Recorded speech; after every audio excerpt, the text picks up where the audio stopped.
हाय। कल मेरे दिमाग में क्वेश्चन आया कि रेगुलेशन और self regulation by nudging the people, which one is much more better? Then I realized that may it be in the parenting or running of the society or an administration,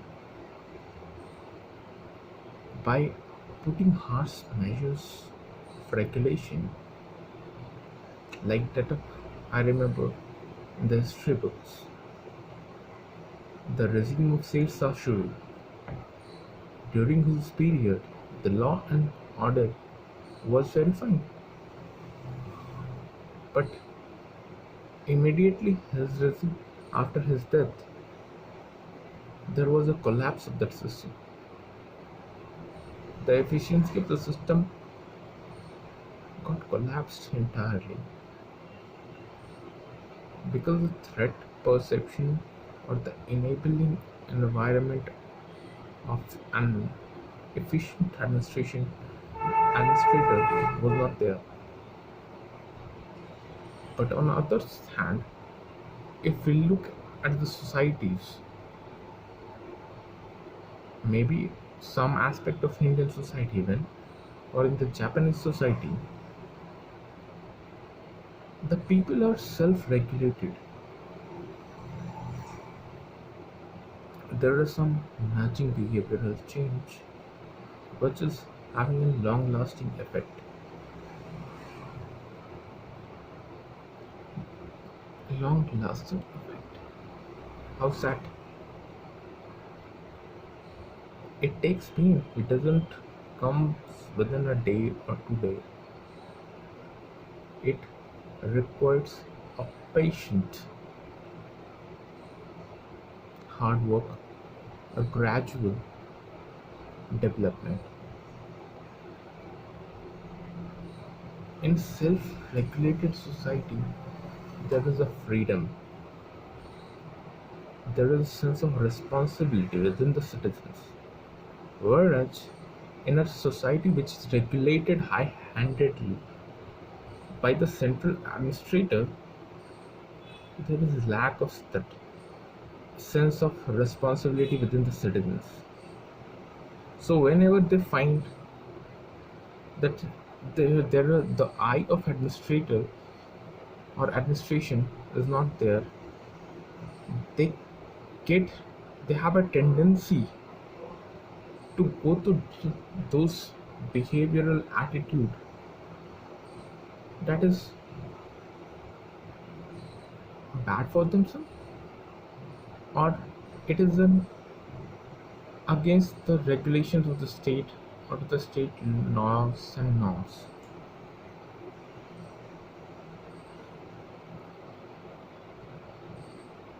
The effectiveness of law and regulation stands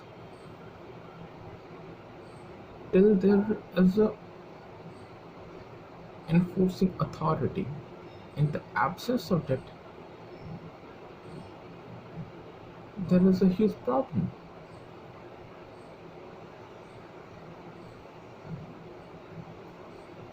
And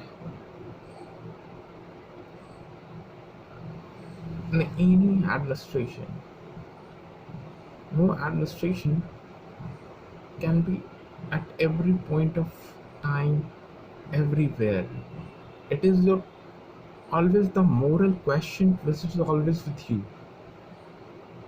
What you do in the by advantage of behavioral change by nudging the mind through the self-regulation, self-enlightenment, self-control, self-awareness, self-responsibility, which helps the citizens to regulate themselves while even when there is no one external force to enforce those regulations on them.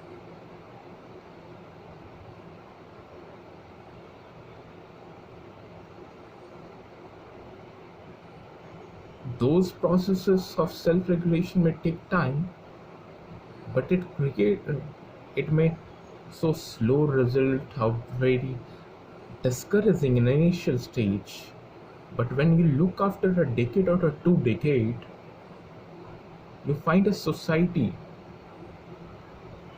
which doesn't goes back, like in the enforced regulatory system. The society progresses forward rather than retreating back. While in the regulation enforced high-handedly society, there is a strong tendency to move back, bind. A back bind force works there. There is a strong tendency that for whatever action you have been restricted by law, when you find that the law is absent somewhere, or your parents are just discouraging you from high-handedly with by beating or something, you do not do that action. But when you find they are not there, you just tend to do the activity. Whereas a child who have not been forcefully